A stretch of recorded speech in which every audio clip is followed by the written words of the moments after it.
Bharatiya Janata party जो कहती है वो करती है।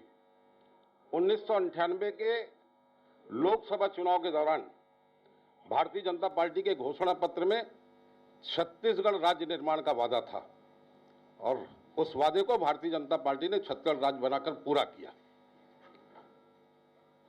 छत्तीसगढ़ भाजपा ने बनाया है, भाजपा ही संवारेगी। राम मंदिर निर्माण के लिए सारी बाधाओं को दूर करने वाले, जम्मू कश्मीर से 370 को हटाकर राष्ट्र की मुख्य धारा में जोड़ने वाले और 3 तलाक जैसे कलंक से देश को मुक्त कराने वाले हमारे यशस्वी गृह मंत्री हमारे बीच उपस्थित हैं।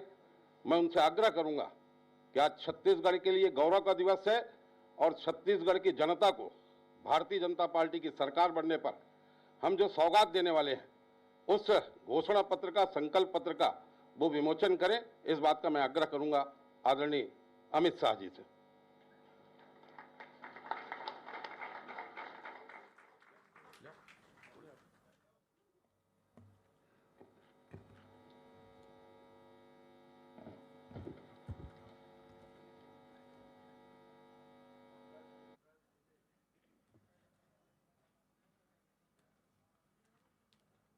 सामने आएंगे।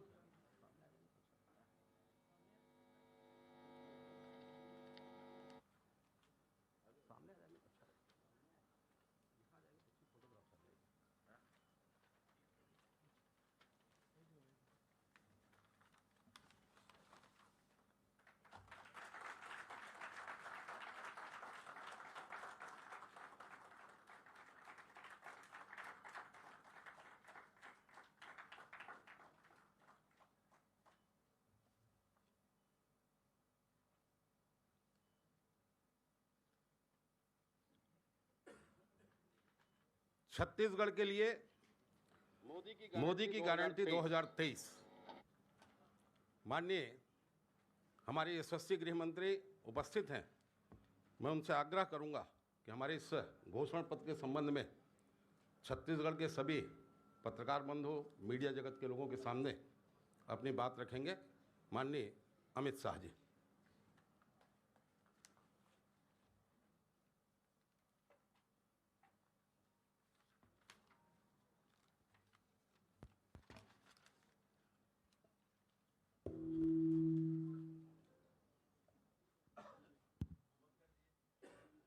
मंच पर उपस्थित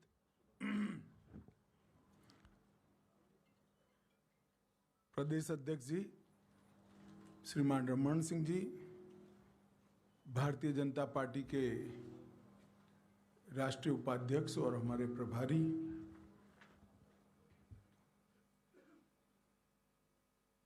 ओम जी माथुर जी, नारायण चंदेल जी, सरोज पांडे जी, विजय बघेल जी, राम विचार नेताम जी, ब्रिजमोहन अग्रवाल जी और यहाँ सभागार में उपस्थित सभी पत्रकार, छायाकार भाई बहन, आप सभी को नमस्कार।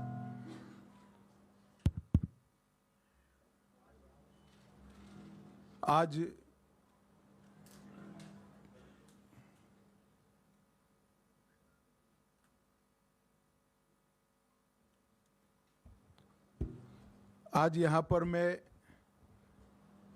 छत्तीसगढ़ भारतीय जनता पार्टी ने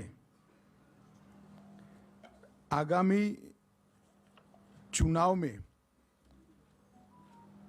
छत्तीसगढ़ की जनता से ढेर सारे लाखों की संख्या में सुझाव प्राप्त कर जिस चुनाव के एजेंडे पर हम चुनाव लड़ने चाह रहे हैं, वो घोषणा पत्र को आप सबके सामने प्रस्तुत करने के लिए मैं यहां आया हूं। मित्रों, भारतीय जनता पार्टी का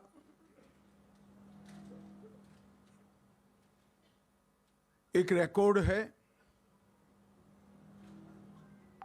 कि चुनाव घोषणा पत्र सिर्फ घोषणा पत्र नहीं होता है, हमारे लिए संकल्प पत्र होता है। कोई विवाद के बगैर ऐसे ही एक संकल्प की परिपूर्ति करते हुए हमने छत्तीसगढ़ राज्य की स्थापना की थी। और छत्तीसगढ़ राज्य की स्थापना का उद्देश्य जो था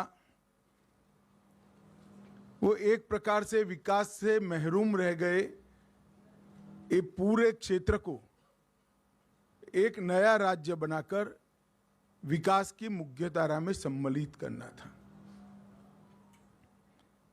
छत्तीसगढ़ की स्थापना के कुछ ही समय के बाद हमें छत्तीसगढ़ के लिए काम करने का मौका मिला।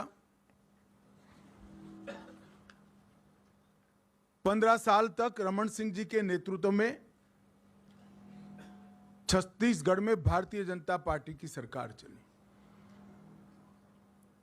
और ये 15 साल छत्तीसगढ़ को बीमारू राज्य से एक अच्छे राज्य में तब्दील करने वाले 15 साल रहे। अभी 5 साल कांग्रेस की सरकार रही, अब फिर से चुनाव आया है।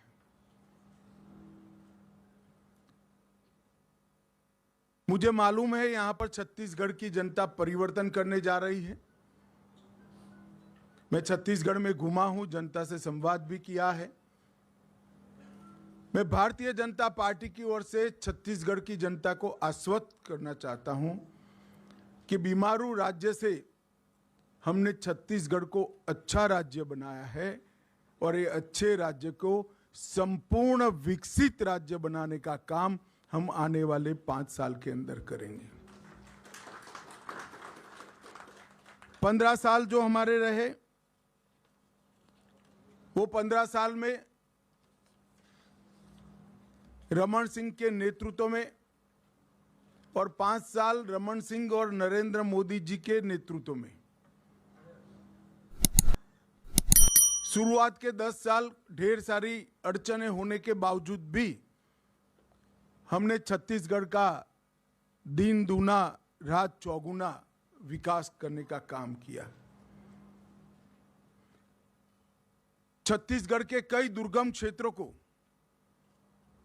नक्सलवाद के कहर से मुक्त करने का काम भारतीय जनता पार्टी की सरकार ने किया। छत्तीसगढ़ के इंफ्रास्ट्रक्चर को उठाने का काम भी भारतीय जनता पार्टी की सरकार ने किया। पोषण की गारंटी देने वाला समग्र देश में पहला राज्य छत्तीसगढ़ बना। मनरेगा में 150 दिन की रोजगारी देने वाला भी सबसे पहला राज्य छत्तीसगढ़ बना। समग्र देश में मातृत्व के अवकाश की परिकल्पना छत्तीसगढ़ राज्य ने सेट की। पंचायत चुनाव में माताओं बहनों को 50% आरक्षण देने वाला पहला राज्य छत्तीसगढ़ बना। छात्रों को निःशुल्क लैपटॉप टैबलेट देने का प्रारंभ हुआ और एक छत्तीसगढ़ बिजली के अकाल से हमेशा पीड़ित था, वो पावर सरप्लस स्टेट बनाने का काम भी भारतीय जनता पार्टी ने किया।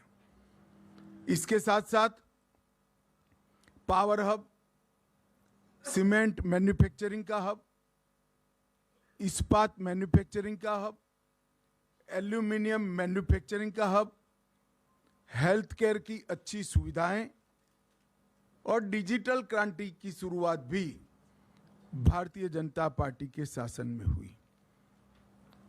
आदिवासी अंचल जहां एक कॉलेज स्थापना भी बड़ा दिक्कत था, सरगुजा और बस्तर में 2 नए विश्वविद्यालय बनाने का काम भारतीय जनता पार्टी ने किया और दंतेवाड़ा जैसे सुदूर क्षेत्र में भी शिक्षा के नए मानांक गढ़ने का काम रमन सिंह के नेतृत्व में भारतीय जनता पार्टी ने किया।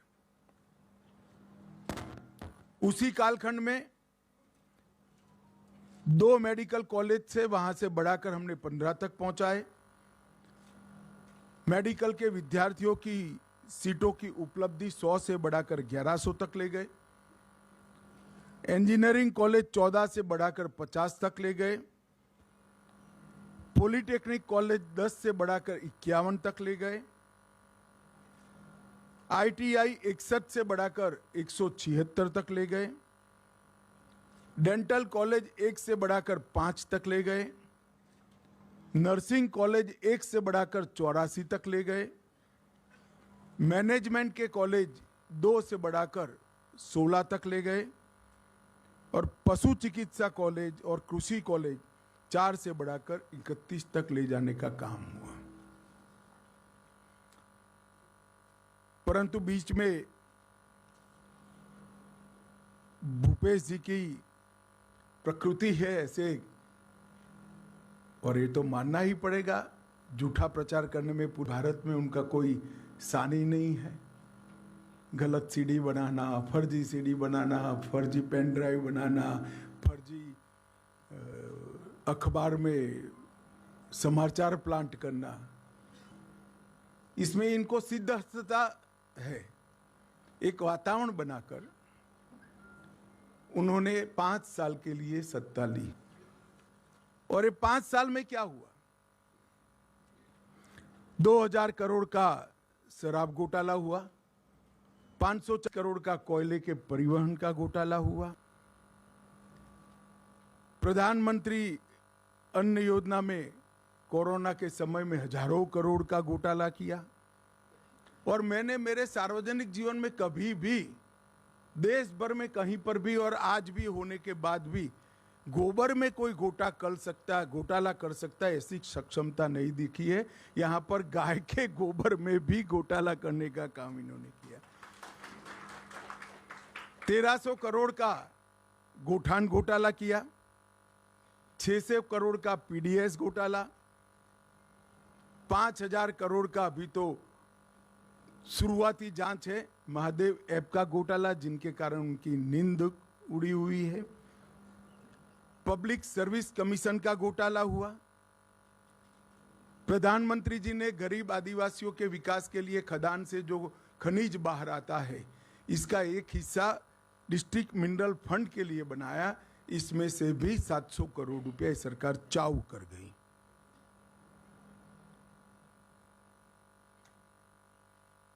भर्ती की स्थिति ऐसी रही कि भ्रष्टाचार के कारण दलित युवाओं ने निवस्त्र होकर रायपुर के अंदर जुलूस निकालना पड़ा, निवस्त्र जुलूस निकालना पड़ा। फिर भी इनको जरा भी शर्म नहीं आती है और बड़े धड़ल्ले से विश्वास के साथ कहते हैं कि हमने विकास के काम किए हैं, हमने प्रगति की है। प्रगति तो हुई है मगर भ्रष्टाचार में प्रगति हुई है। मित्रों, 5 साल के अंदर कानून और व्यवस्था के मुद्दे पर ये सरकार फिसड्डी साबित हुई। 300 से ज्यादा वादे जो किए थे वो पूरे न करने वाली, ये वादा खिलाफी करने वाली सरकार है। विकास को सर्वदृष्टि से अवरुद्ध करने वाली सरकार है। अरे गरीब आदिवासी बहनों को चरण पादुकाएं देने का कार्यक्रम था, वो भी बंद कर दिया। तेंदुपत्रा संग्राहकों को बोनस बंद कर दिया। इनकी बोरियों की गठों की संख्या को आधे से कम कर दिया। ओबीसी कल्याण के सारे कामों को तितर बितर करने का काम कर कर परम सीमा पर जातिवाद को पहुंचाया। तुष्टीकरण का हाल ये है कि भूलाहू को लॉन्च कर मार डाला, मगर वोट बैंक के कारण उनके हत्यारों के खिलाफ कोई कठोर कार्रवाई नहीं हो रही है। हर दृष्टि से छत्तीसगढ़ बनाने के जो उद्देश्य है, ये उद्देश्य को डिफीट करने का काम भूपेश बघेल सरकार ने किया है। मैं छत्तीसगढ़ में लगभग विगत 3 महीनों में 10 बार आया हूं। जनता से भी संवाद किया है, व्यापारियों से भी किया है, आदिवासियों से भी किया है, युवाओं से भी किया है, महिलाओं और दलितों से भी किया है। ओबीसी समाज के भी ढेर सारे नेता को मैं मिला हूं। सर्वदूर एक भावना बनी है कि इस बार यहां परिवर्तन होने वाला है, मगर फिर भी हम जो वादे करते हैं वो जिम्मेदारी के साथ करते हैं। ये भारतीय जनता पार्टी का ट्रैक रिकॉर्ड है। हमने जब जब भी वादे किए तो जिम्मेदारी के साथ किए, और हमने छत्तीसगढ़ को वादा किया था कि हम छत्तीसगढ़ के विकास के लिए काफ़ी कुछ करेंगे। मैं आज आप सबके माध्यम से छत्तीसगढ़ की जनता को बताना चाहता हूं, 10 साल सोनिया मनमोहन की सरकार रही और 9 साल मोदी जी की सरकार रही। ये 10 साल में डिवोल्यूशन फंड और ग्रांट इन एड में सोनिया मनमोहन सरकार ने 77,000 करोड़ रुपया छत्तीसगढ़ के लिए लिया था, और हमने 9 साल में 77,000 करोड़ को बढ़ाकर 3 लाख करोड़ रुपया छत्तीसगढ़ के विकास के लिए भेजने का काम किया। 9,000 करोड़ से ज्यादा रोडवेज के काम किए हैं। रेलवेज के लिए 2500 करोड़ अंतिम बजट में सिर्फ आवंटन किया है। 162 करोड़ की लागत से रायपुर एयरपोर्ट का उन्नयन मोदी जी कर रहे हैं। 42 एकलव्य आदिवासी विद्यालय बनाए हैं।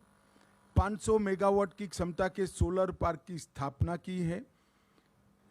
पिछले 3 वर्षों में नक्सल प्रभावित एरिया में 1200 बैंक की शाखाएं, 5000 डाकघर और 2300 मोबाइल टावर बनाकर वहां पर रीच बढ़ाने का काम ये भारतीय जनता पार्टी की सरकार ने किया है।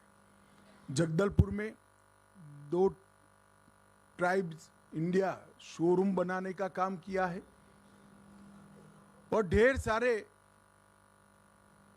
गरीब कल्याण के काम मोदी जी ने यहाँ पर किए हैं, जिसकी बहुत लंबी सूची है, मैं बताना नहीं चाहता हूँ।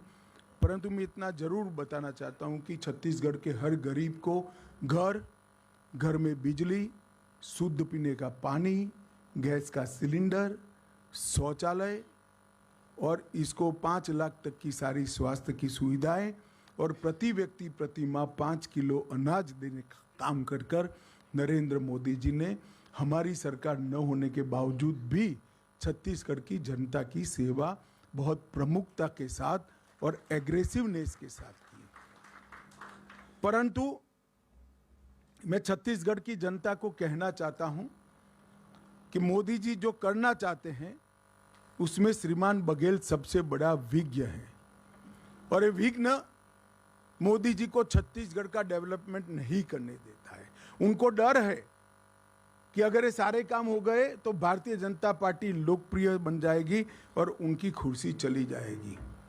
भूपेश बाबू, कुर्सी तो वैसे ही जाने वाली है, क्योंकि 5 साल तक आपने कांग्रेस हाईकमांड के एटीएम बनने के अलावे कोई काम नहीं किया है। हजारों करोड़ रुपया छत्तीसगढ़ के गरीब जनता का कांग्रेस के एटीएम में डालकर दिल्ली पहुंचा है।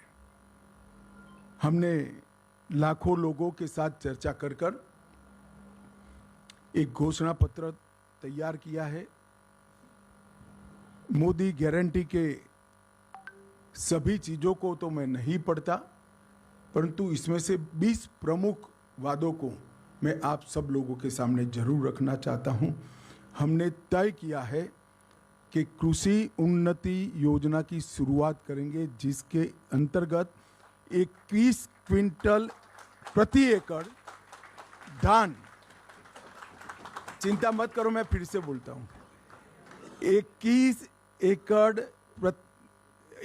क्विंटल प्रति एकड़ धान 3100 रुपये के मूल्य से हम खरीदते हैं।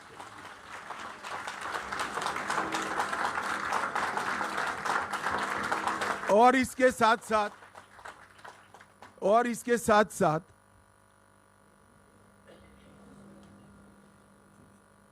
एक मुफ्त भुगतान उसका कर कर किसान को इसकी राह नहीं देखनी। मैं यहां पर एक स्पष्टता जरूर करना चाहूंगा छत्तीसगढ़ की जनता के सामने कि अभी 2700 रुपया जो मिल रहा है छत्तीसगढ़ की जनता को, इसमें से 2200 रुपया मोदी जी भेज रहे हैं और बघेल साहब 500 रुपया अंदर डालकर, वो भी लेट, एक साल लेट, 500 रुपया डालकर 2700 रुपये की क्रेडिट ले रहे हैं। अब मैं बताता हूं 3131 रुपया भारतीय जनता पार्टी की डबल इंजन सरकारों का होगा और साथ में एक मुफ्त भुगतान भी हम करेंगे। इन्होंने एक नया बहाना बनाया है कि भुगतान नहीं करना है, खरीद नहीं करनी है तो बारदान की उपलब्धि नहीं कराते हैं। हम ये भी स्पष्ट कर देते हैं कि बारदान की उपलब्धि धान की खरीदी के पहले ही पर्याप्त मात्रा में कर ली जाएगी। इन्होंने वादा किया था हर महीना महतारी वंदन योजना के तहत हम महिलाओं को कुछ मुआवजा देंगे, नहीं दिया। हमने तय कर लिया है कि 12,000 रुपया सालाना हर विवाहित महिला को देने का भारतीय जनता पार्टी निर्णय करेगी। इन्होंने 5 साल तक सरकारी पदों पर भर्तियों में करप्शन नहीं हो पाया, इसलिए भर्तियां रोक दी। जब तक उनकी उगाही नहीं होती है भर्ती नहीं करते हैं। इसके कारण भर्ती की स्पीड हो गई, मोल भाव देने वाला नहीं मिला तो भर्ती ही नहीं करना। इसके कारण ढेर सारे पद खाली रह गए। 1 लाख खाली पदों को सिर्फ 2 साल के अंदर समयबद्ध टाइम टेबल तय कर हम इसकी भर्ती करेंगे। 18 लाख प्रधानमंत्री आवास योजना के घर बनाएंगे और छत्तीसगढ़ के हर घर में निर्मल जल नल से पहुंचाने का हम कार्यक्रम करेंगे। इसके साथ साथ तेंदुपत्ता संग्रहण में जो मेरे आदिवासी भाइयों बहनों जुड़े हैं उनको बड़ा अन्याय हुआ है। हम प्रदेश में तेंदुपत्ता संग्रहण 5500 रुपया प्रति मानक बोरो में करेंगे। संग्रहण के मौजूदा दिनों में 15 दिन करेंगे, इसकी बढ़ोतरी करेंगे। चरण पादुका योजना फिर से चालू करेंगे और अतिरिक्त संग्रहण करने वालों को 4500 रुपये का बोनस भी भारतीय जनता पार्टी की सरकार देगी। भूमिहीन खेतीहर मजदूरों को दीनदयाल उपाध्याय कृषि मजदूर कल्याण योजना के तहत 10,000 रुपये की सालाना मदद करने का काम भारतीय जनता पार्टी करेगी। आयुष्मान भारत योजना जो मोदी जी ने देश के 60 करोड़ गरीबों के लिए इंट्रोड्यूस की है, हम प्रत्येक परिवार को 5 लाख की योजना तो देंगे ही देंगे, साथ साथ 10 लाख तक का पूरा जिसको जरूर पड़ेगी इसका उपचार मुख्यमंत्री राहत कोष से किया जाएगा। क्योंकि ज्यादातर लोगों को 10 लाख के उपचार की जरूरत ही नहीं पड़ती है तो प्रीमियम खर्च करने की जरूरत नहीं है, परंतु किसी को भी 5 लाख से ऊपर खर्च होगा वो मुख्यमंत्री राहत कोष से देकर हम इस योजना को 10 लाख तक ले जाएंगे। प्रधानमंत्री जन औषधि केंद्र जो 90% से 30% सस्ती दवाइयाँ, जीवन रक्षक दवाइयाँ देता है, हम राज्य में 500 नए जन औषधि केंद्र खोलेंगे जिससे गरीब लोगों को सस्ती दवाइयाँ उपलब्ध कर सकें। हमें सुनिश्चित करेंगे कि पब्लिक सर्विस कमीशन की परीक्षा में पारदर्शिता होगी और इसको इस तर्ज पर करेंगे कि 5 साल में एक भी भर्ती घोटाला किसी के सामने नहीं आएगा। इसके साथ साथ भर्ती घोटाले में जो घपले करे हैं वो निश्चिंतता के साथ न सोए। आज से आप माला करना शुरू कर दो, सरकार आते ही आपके खिलाफ कठोर क्रिमिनल जांच की हम घोषणा करते हैं। छत्तीसगढ़ की उद्यम क्रांति के लिए डिटेल बाद में दिया जाएगा। परंतु जो युवा एक सीमा मर्यादा में नया उद्योग डालेंगे, इसको 50% सब्सिडी के साथ ब्याजमुक्त कार्यशील मूडी का हम भुगतान करेंगे। स्टेट कैपिटल रीजन एनसीआर की तर्ज पर रायपुर, नया रायपुर, दुर्ग और भिलाई नगर क्षेत्र को मिलाकर एक एससीआर बनाएंगे, जिससे नगर आयोजन ढंग से हो और जमीनों की कालाबाजारी न हो। सेंट्रल भारत का इनोवेशन हब बनाने के लिए हम रायपुर में एक बहुत बड़ा इनोवेशन का केंद्र बनाएंगे, जिससे कम से कम राज्य के अंदर 6 लाख से ज़्यादा रोजगार उत्पन्न होंगे। रानी दुर्गावती योजना बीपीएल वर्ग की बालिकाओं के जन्म पर 1,50,000 रुपया उनको वयस्क होने पर मिले, इस प्रकार की हम रानी दुर्गावती योजना लेकर आएंगे। और माताओं बहनों को मोदी जी ने गैस का कनेक्शन दिया है। छत्तीसगढ़ सरकार 500 रुपये में गैस का सिलेंडर देने की भी घोषणा करती है। और इसके साथ साथ हम कॉलेज आने जाने के लिए डायरेक्ट बेनिफिट ट्रांसफ़र के माध्यम से मासिक ट्रैवल अलाउंस भी लेंगे। जो मैंने आगे कहा, हजारों करोड़ का घपला घोटाला हुआ है। घोटाला किसने किया उसका महत्व नहीं है, जनता का पैसा है, पाई पाई वापिस खजाने में आनी चाहिए। हमारी सरकार का नीति है भ्रष्टाचार के खिलाफ जीरो टॉलरेंस का। भ्रष्टाचार के खिलाफ जांच आयोग भी बनाएंगे और क्रिमिनल इन्वेस्टिगेशन की भी हम शुरुआत करेंगे। एम्स के तर्ज पर Chhattisgarh institute of medical science CIMS, हर लोकसभा क्षेत्र में आईआईटी की तर्ज पर CIT Chhattisgarh institute of technology और हर संभाग में सिम्स, इसकी रचना कर कर पढ़ाई लिखाई, रोजगार युक्त पढ़ाई लिखाई और स्वास्थ्य की सुविधा दोनों को छत्तीसगढ़ सरकार ताकत देगी। दोनों सिम्स और सीट के मॉडल भी हमने बना लिए हैं कि वो किस तर्ज पर काम करेंगे और इसके मानांक क्या होंगे।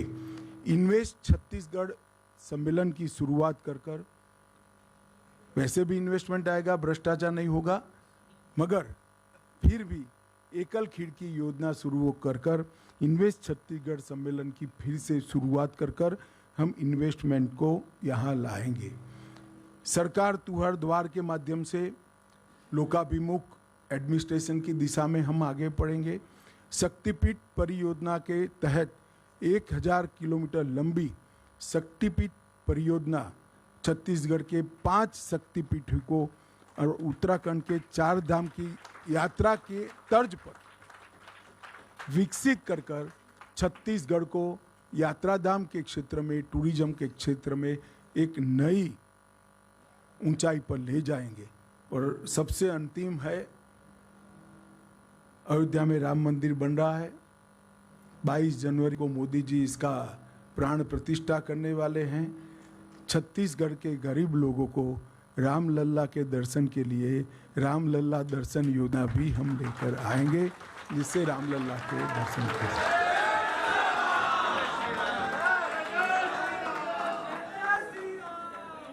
छत्तीसगढ़ राम का नैनीहाल है, माता कौशल्या का घर है। अब भांजा जब अपने घर में, निज घर में वापिस जा रहा है, तो छत्तीसगढ़ वालों ने बधाई लेने के लिए जाना चाहिए। इसकी व्यवस्था भी छत्तीसगढ़ सरकार करेगी। इसके अलावे भी ढेर सारे छोटी छोटी चीज़ों को एड्रेस करने वाले हमारे वादे हैं। हमने हर सीट का भी एक घोषणा पत्र बनाया है, हर संभाग का भी बनाया है। मेरा आप सभी से निवेदन है कि आप इसका डिटेल अभ्यास कर कर हमारे संकल्पों को छत्तीसगढ़ की जनता तक पहुंचाइए। और छत्तीसगढ़ की जनता को भी मैं आश्वस्त करने आया हूं कि हम सब भी जब भी चुनाव में आते हैं, हमारा हिसाब लेकर आते हैं। अगले चुनाव में भारतीय जनता पार्टी फिर से एक बार आपकी बनाई हुई नई सरकार का हिसाब किताब लेकर आपके सामने आएगी, ये वादा करता हूं। वंदे मातरम, भारत माता की जय।